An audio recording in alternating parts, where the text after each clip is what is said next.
When was the last time that you really looked at each of your team members? When you really stopped to notice whether their eyes were alight with energy or appeared tired and uninspired? We are so busy ourselves. It is easy to miss when people on our team seem just drained. The spark is gone. They're still showing up, but they are just going through the motions. If you think that the problem is that they're just overloaded, they've got too much work on their plate and have to work too many hours, you're not necessarily wrong, but that's likely not the full picture. After years of working with managers, I learned that the biggest energy drainers are often the ones that you can't see. There are 12 specific hidden causes of burnout that are quietly chipping away at your best employees every single day. They're subtle and they're persistent issues that most of us have no idea are happening. Lucky for us, the solutions are pretty simple, and it's small changes that can make a huge difference in how you show up and how your team feels about coming to work, in everything. So in this episode, I'm giving you 6 of the causes and exactly what you can do to fix them. And check out my prior video for the other 6 causes. Now, hello and welcome to The Modern Manager. I'm Amy Camphor-Stewart, and every week I share strategies and tips to help you be a rockstar manager with a thriving team. While you're here, I hope that you'll hit that subscribe button so that you never miss an episode. I'm also launching a new program for managers on how to build a team playbook so that your team can be more aligned and collaborate more smoothly every day. If you would benefit from having clear expectations and less friction on your team, you can learn more about the program in the link in the show notes.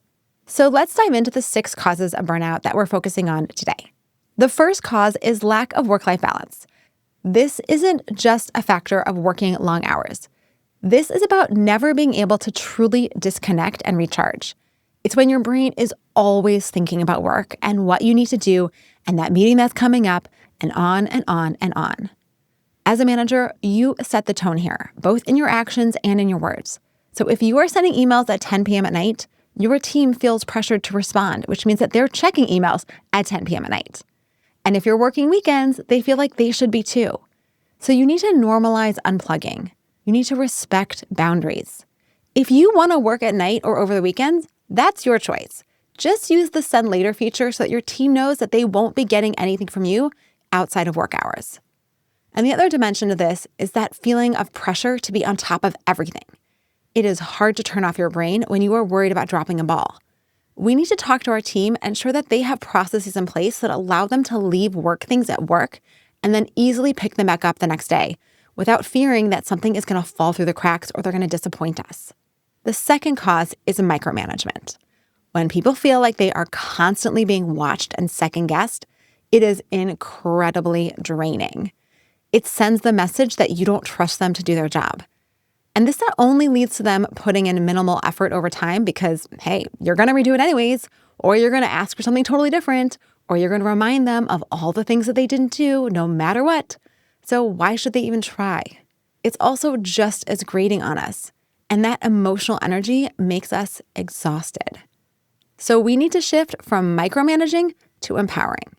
Instead of hovering and checking in constantly, we have to agree on clear guidelines for what success looks like and set up a schedule for check-ins so that it's not a surprise to anyone that we want to discuss what's going on. When you can take that step back and stop micromanaging, it's like you've gone from sucking all of the air out of the room to providing fresh air where everyone can breathe easier. The third cause is toxicity in the workplace culture. This includes gossip, negativity, backstabbing, or just an overall environment where people don't feel safe and supported. I had a client who worked in an environment like this, and she loved the work, but the culture was unbearable. She was burning out from having to protect herself in every meeting, every conversation. She was living in that constant state of fear, worrying that at any moment, those negative behaviors were going to be turned on her. As a manager, you have to address toxic behavior swiftly and consistently.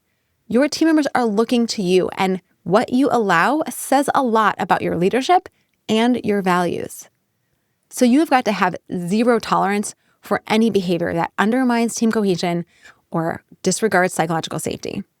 The fourth cause is lack of support from leadership. When people are struggling and they don't feel like their manager has their back, it is incredibly isolating and stressful. The challenge here is that we might be unknowingly creating distance with our team members. This used to be one of my biggest problems. We would have a meeting, everyone would have their marching orders, and I'd be off doing my thing until our next meeting while I assumed everyone else was off doing theirs. But then one day, a team member came to me and asked if she could give me some feedback, which I was so grateful for. She said, "I often feel really confused about what you want me to do, and I've been really nervous and kind of too nervous to ask you questions because I don't want you to think that I can't handle the responsibility." I gotta say, I was shocked. Of course, I wanted her to ask me questions, and I told her that. I said, "Come to me with any questions." But my behavior put all of the onus on her to come to me, and that wasn't strong enough to overcome my words. So we changed our process so that we would have 15-minute daily check-ins. This was her built-in window to ask me questions, show me her progress. I could offer her guidance and support. And after a few months, her confidence was built up, and we were able to shift back to just our weekly meetings. All of that is to say, make sure that you are scheduling regular one-on-ones with your team members. Listen to their challenges. Provide them actionable help. You don't need an open door policy. In fact, I recommend you don't have an open door policy because people won't use it. Instead, hold office hours where anyone can join and get their questions answered. Make sure that you are clear about your requests and your deadlines, and take the time to coach people so that they learn how to solve their own problems. It's quite simple. Be present and engaged when they need you. The fifth cause is lack of recognition. When people's hard work goes unnoticed and unacknowledged, they start to wonder why they are putting in the effort. You know the feeling I am talking about, when you work really hard on something and you are so proud of it and no one notices. That mood swing from, "Oh my gosh, I am the best," to "no one here gives a crap about me." It's severe. And over time, it is like sandpaper on your skin that is just wearing you down. The fix for this? It's easy because it's small moments of recognition, because those are the most meaningful to us. Start a meeting by giving someone a shout out.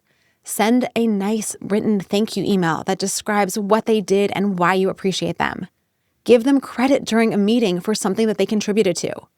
Small gestures where you give specific recognition can have a huge impact on how people feel. The final cause is monotonous work. When people are doing the same tasks over and over and over without variety or challenge, it drains their creativity and engagement. Humans, thank goodness, we are not robots. We are not AI. We get bored. And when we're bored, we get tired. You would think it's the opposite, that being bored means that you have tons of pent-up energy for whatever it is that you're doing next.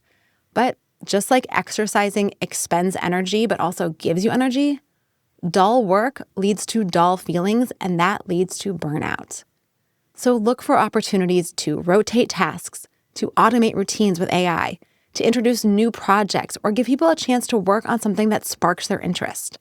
Talk to your team. What parts of their work do they find most draining? And then explore options for how you can hand those things off to another person or to an AI, or revise a process so that it's more engaging.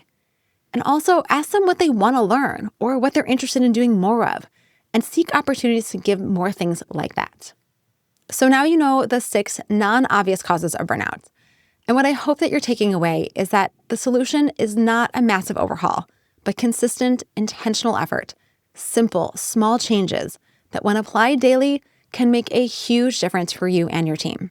Now be sure to check out part 1 of this series to get the full picture of all 12 burnout causes and their fixes. And start implementing one of these strategies right now, today. Commit to using Schedule Send, or put those one-on-ones back on your calendar that you keep canceling, or ask a team member what work they dislike and what work they want to do more of, or try anything else. It all just starts with doing one thing differently. So for more resources on building healthy teams, visit themodernmanager.com. Thank you again for joining me. Until next time. And remember, burnout does not happen overnight, and it can't be fixed overnight. But small steps taken today will eventually change your life.